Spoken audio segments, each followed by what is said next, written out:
صدیوں پہلے ایک ایسی سرزمین تھی جہاں ایک ایسا حکمران تھا جس کا غرور آسمان کو چھوتا تھا۔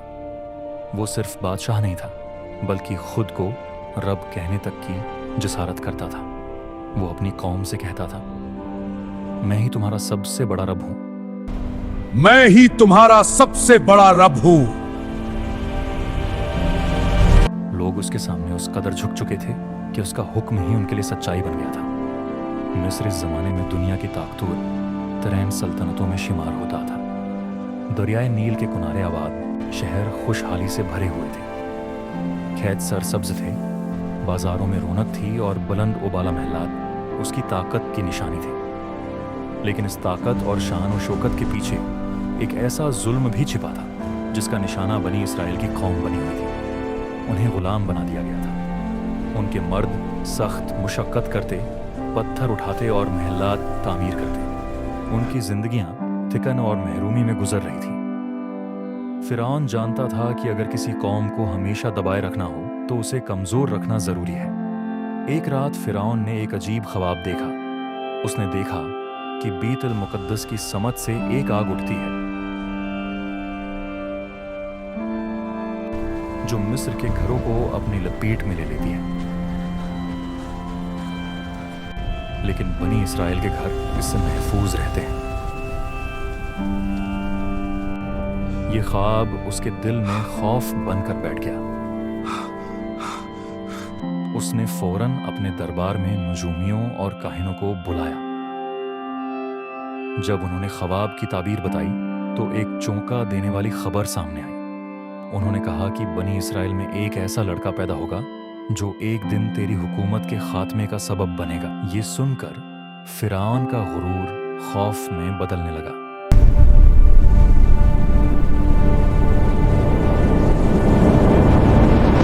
اس نے فیصلہ کیا کہ خطرہ پیدا ہونے سے پہلے ہی اسے ختم کر دیا جائے۔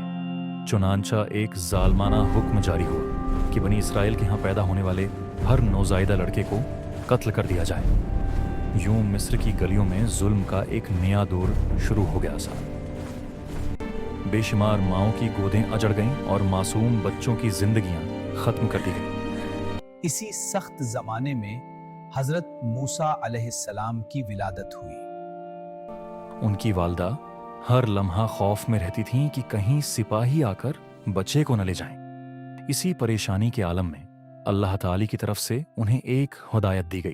انہیں کہا گیا کہ بچے کو دودھ پلاؤ اور جب خطرہ محسوس ہو تو اسے ایک صندوق میں رکھ کر دریا کے حوالے کر دو، اور گھبراؤ نہیں، ہم اسے تمہارے پاس واپس پہنچا دیں گے۔ یہ ایک ماں کے لیے بہت مشکل فیصلہ تھا، مگر اللہ کے وعدے پر یقین کرتے ہوئے انہوں نے ایسا ہی کیا۔ انہوں نے ایک چھوٹا سا صندوق تیار کیا، دریائے نیل کے پانی میں چھوڑ دیا۔ وہ صندوق پانی کے بہاؤ کے ساتھ بہتا ہوا آخرکار فرعون کے محل کے قریب جا پہنچا۔ جب فرعون کی ملکہ حضرت آسیہ نے اس صندوق کو دیکھا تو اسے کھلوایا۔ اندر ایک معصوم بچہ تھا۔ اس بچے کو دیکھتے ہی ان کے دل میں محبت پیدا ہو گئی۔ انہوں نے فرعون سے کہا کہ اسے قتل نہ کیا جائے، شاید یہ ہمارے لیے فائدہ مند ثابت ہو، یا ہم اسے اپنا بیٹا بنا لیں۔ یوں وہ بچہ جو فرعون کے زوال کا سبب بننے والا تھا اسی کے محل میں پرورش پانے لگا۔ وقت گزرتا گیا اور حضرت موسیٰ علیہ السلام جوان ہو گئے۔ بعد میں اللہ تعالی نے انہیں نبوت عطا فرمائی اور حکم دیا کہ فرعون کے پاس جا کر اسے حق کی دعوت دیں۔ حضرت موسیٰ علیہ السلام اپنے بھائی حضرت ہارون علیہ السلام کے ساتھ فرعون کے دربار میں پہنچے اور اسے اللہ کی بندگی کی طرف بلایا، لیکن فرعون نے تکبر سے انکار کر دیا۔ اس نے مقابلے کے لیے جادوگروں کو جمع کیا تاکہ حضرت موسیٰ علیہ السلام کو جھوٹا ثابت کیا جا سکے۔ جب جادوگروں نے اپنی رسیاں پھینکیں تو وہ لوگوں کو سائپوں کی طرح حرکت کرتی دکھائی دینے لگیں، مگر جب حضرت موسیٰ علیہ السلام نے اللہ کے حکم سے اپنی لاٹھی زمین پر ڈالی تو وہ ایک عظیم اژدہے میں بدل گئی اور جادوگروں کے تمام فریب کو نکل گئی۔ یہ معجزہ دیکھ کر جادوگر فوراً سجدے میں گر گئے اور اعلان کیا کہ ہم موسیٰ اور ہارون کے رب پر ایمان لاتے ہیں، مگر فرعون کا دل پھر بھی نرم نہ ہوا۔ اس کے بعد اللہ کی طرف سے اس پر مختلف عذاب نازل ہوئے، مگر وہ اپنی ضد پر قائم رہا۔ آخرکار حضرت موسی علیہ السلام کو حکم دیا گیا کہ وہ اپنی قوم کو رات کے وقت مصر سے نکال کر لے جائیں۔ جب بنی اسرائیل سمندر کے کنارے پہنچے تو پیچھے فرعون کی فوج ان کا تعاقب کر رہی تھی اور سامنے سمندر تھا۔ لوگ گھبرا گئے، مگر حضرت موسی علیہ السلام نے یقین کے ساتھ کہا کہ میرا رب میرے ساتھ ہے، وہ ضرور راستہ پیدا کرے گا۔ اللہ کے حکم سے انہوں نے اپنی لاٹھی سمندر پر ماری تو پانی دو حصوں میں تقسیم ہو گیا اور درمیان میں خشک راستہ بن گیا۔ بنی اسرائیل اس راستے سے گزر کر محفوظ پار نکل گئے۔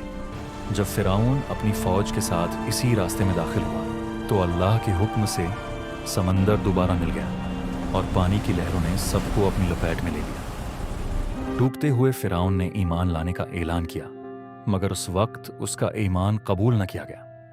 اللہ نے فرمایا کہ آج ہم تیرے جسم کو محفوظ رکھیں گے تاکہ آنے والی نسلوں کے لیے یہ ایک نشانی بن جائے۔ یہ واقعہ ہمیں یاد دلاتا ہے کہ طاقت، دولت اور غرور چاہے کتنا ہی بڑا کیوں نہ ہو، اللہ کی قدرت کے سامنے اس کی کوئی حیثیت نہیں۔